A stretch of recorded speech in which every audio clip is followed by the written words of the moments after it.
বিশ্বকাপে সবচেয়ে বড় অঘটন। বিশ্বকাপ মানেই স্নায়ুচাপ, বিশ্বকাপ মানেই চমক, আর সেই চমক দেখালো প্যারাগুয়ে। চারবারে বিশ্ব চ্যাম্পিয়ন জার্মানিকে হারিয়ে 2026 বিশ্বকাপে সবচেয়ে বড় অপ্রত্যাশিত গল্পের জন্ম দিল প্যারাগুয়ে।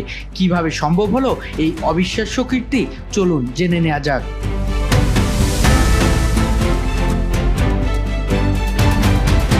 বিশ্বকাপের নকআউট পর্বে জন্ম নিল এক মহাকাব্যিক গল্পের। শক্তিশালী জার্মানিকে টাইব্রেকারে 4-3 গোলে হারিয়ে শেষ 16তে জায়গা নিশ্চিত করল লাতিন আমেরিকার দল প্যারাগুয়ে। ম্যাচের শুরু থেকে একছত্র আধিপত্য ছিল জার্মানির। প্রথমার্ধে 80% বল দখলে রেখে একের পর এক আক্রমণ চালায় নাগেলসম্যানের দল। খেললো কারা, গোল পেল কারা? 42তম মিনিটে মিগুয়েল আলমিরনের নিখুঁত ক্রস থেকে দুর্দান্ত হেডে বল জালে জড়ান হুলিও এনসিসো। বিরতিতে 1-0 ব্যবধানে এগিয়ে যায় প্যারাগুয়ে। দ্বিতীয়ার্ধে আপ্রাণ চেষ্টা করে ঘুরে দাঁড়ায় জার্মানি। 54 মিনিটে ফোবিয়ান রিটসের অসাধারণ পাস থেকে কাই হার্টিজের সমতায় ফ্রান। এরপরে দুদলে একাধিক আক্রমণ চালালেও সেই কাঙ্ক্ষিত গোলের দেখা পায়নি কেউ। কিন্তু অতিরিক্ত সময়ে ক্লাইম্যাক্সের কমতি ছিল না।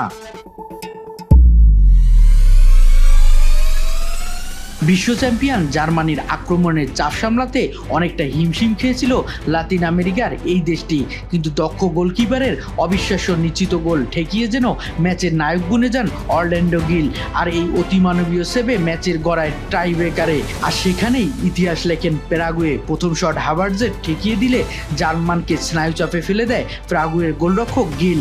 শক্তি সামর্থ্য শুধু নয়, বুদ্ধিমত্তায় ভোল্ডমেডের শট ঠেকিয়ে দিলে জয়ের ভিত যেন শক্ত হয়।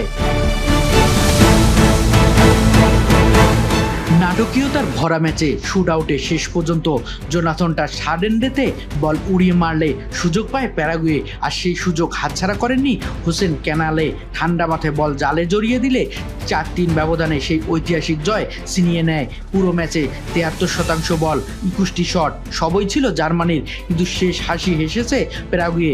বিশ্বকাপে অঘটন বুঝি এটাই সবচেয়ে বড়।